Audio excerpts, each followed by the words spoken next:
You can tell that it is cool here because I got the static going on because the heat is on. So, good morning. Hope everybody had a good weekend. It's Monday, and it's the Monday of Christmas week. So, I know everybody is excited about that. Have good morning on there. All right, today's topic is how to talk to strangers. But first things first, if you're watching the video, leave a comment for me. We love to leave the comments. If you're watching on YouTube, subscribe, leave a comment, and share into your social media account. Every week we draw for a winner of a prize. And who doesn't love a prize? I know I love a prize. All right, how to talk to strangers. You're like, Cindy, we're not supposed to talk to strangers. Remember the stranger danger rule we learned as kids? Well, that still is kind of an effect thing. But in the meantime, we learned how to not talk to people. Because if you're of my age, you were taught to the stranger danger. And that also made us not be able to be very good conversationalists. So I'm going to start out with a story, like I always do. We at the chiropractor last week, and I was in one room doing my therapies, and Ellie was in the other room, and I turned around the corner because I was like, is she over there having a full-blown conversation with her reindeer that she brought today to get adjusted? And yes, she brings a stuffed animal every week to get adjusted. So they are very well-adjusted animals. And I look, and she's like, Mom, I'm not talking to myself. I'm talking to my new friend over here. I was like, okay, carry on. And I started to listen into their conversation, and they're talking about this. And they got to talking about hamsters and animals they had now and animals she had in her childhood and all of that.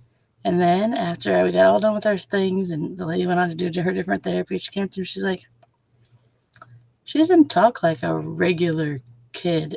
And she was trying very hard and very delicately to explain that because that's not exactly the word she said to me. And I was like, I know what you mean. I know what you mean. She held a whole conversation with an adult. She asked you questions. She got to know your interests. You had commonality. You had a bond. She actually said when she was done that she will be her lifelong friend. That's what Ellie said. She's like, I've been a new lifelong friend. And I was like, I know. I get it. She's great at engaging people in conversation.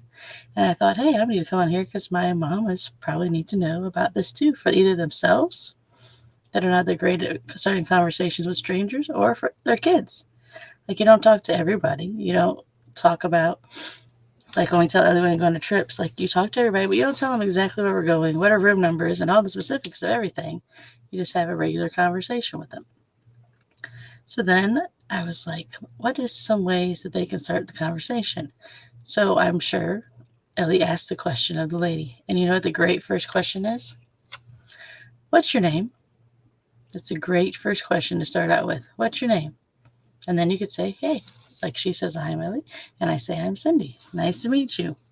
Then it doesn't take very long to find some common ground because you're at a place. Like you're physically wherever you met this person, you're at a place. So you have a commonality right there. Like we both go to the chiropractor because we're at the chiropractor. If you meet him at the grocery store, hey, you like to eat? I like to eat too. Or hey, you like to shop at this grocery store? Me too. And be friendly and just be yourself. That's the best things I can say on how to talk to strangers. And these are all 3 skills that you need to learn. Teach your kids too, because you want them to be able to go in the world and be great conversation starters and hold a conversation with people. That will make your kids unique. That will make your homeschool kids super unique because people always say that my kid was going to be socially awkward. Well, she's not. She's socially very social. So it's just ways that people use to need to be how to be a grown up and focus in the world. I can't get all those all tongue tied. I'm so excited about that. So ask a question of somebody, find common ground of where you're at, where you're physically standing, and be yourself. And we can get away a little bit from the stranger danger. There is boundaries, things that you set up with people. But for the people within your arm's reach of people, you should talk to them. Like it's the holiday season right now here in America. There's people within 6 feet of you. Ask them their name. Have a conversation while you're standing in the very long line to check out. And if you want to hang out with other people in a community that are teaching your kids how to be excellent humans and talk to people and learn and ask questions, then join our Moms in the Middle community. The link is in the video description, and I will see you guys all tomorrow. Bye.